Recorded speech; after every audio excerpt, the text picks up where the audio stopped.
if mga toy dito? What if tinaladkad kita tapos kinampihan pa tayo ng pamilya ko? What if sinabunutan mo ako ng penjo?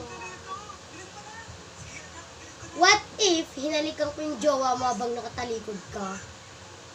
What if niyakot ako ni Ijo hanggang sa matalikod ka? What if niltok ka ni Kevin? What if inaal pala akong batso? What if niltok ka lang pala ni Batchoy? Nang ganun-ganun lang. What if sinabunutan na kita? What if nanggigigil na ako sa'yo, di ko lang sinasabi? What if niligawan na ako ng jowa mo? What if hindi ka naman pala gusto, wala naman palang nahahabol sa'yo?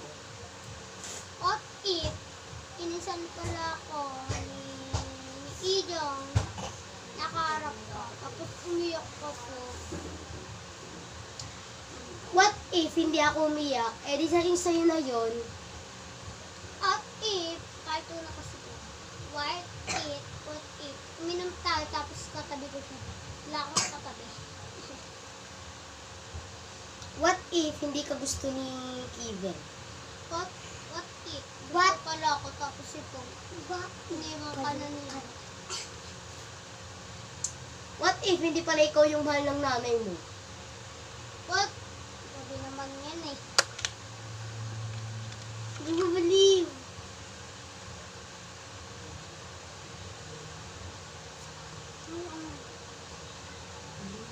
Alam ko yan, nung napanood ko yan. Kay Darlene. Grabe naman yan. Siguro na ako. Napanood ko yan, sabi niya. Grabe naman yan. What Kay Darlene. if pinisan pala yung jowa mo hanggang nasa likod ka lang pala ng daan, nakaharap ka pa. What if ampun ka lang pala ng nanay mo? Grabe naman yung salita mo, Ting. What if Didasal kami tapos ikaw umiiyak ka sa likod ng ano namin. What if hindi ka naman pala ikakasal? What if baka magkanak po kami sa kuko? Baka naman sa'yo isa lang. What if iniwanan ka ni Kevin? Uy, ang grabe na yan Salita ko ng grabe. What if pinisan pala ako ni Kevin? Ay ni Ijong. Ay pinisan nag-awa kami ng kamay. Hindi mo nakikita. Alam niya na wait lang.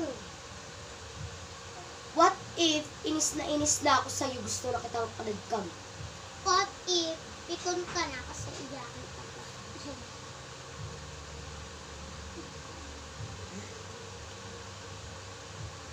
Wow.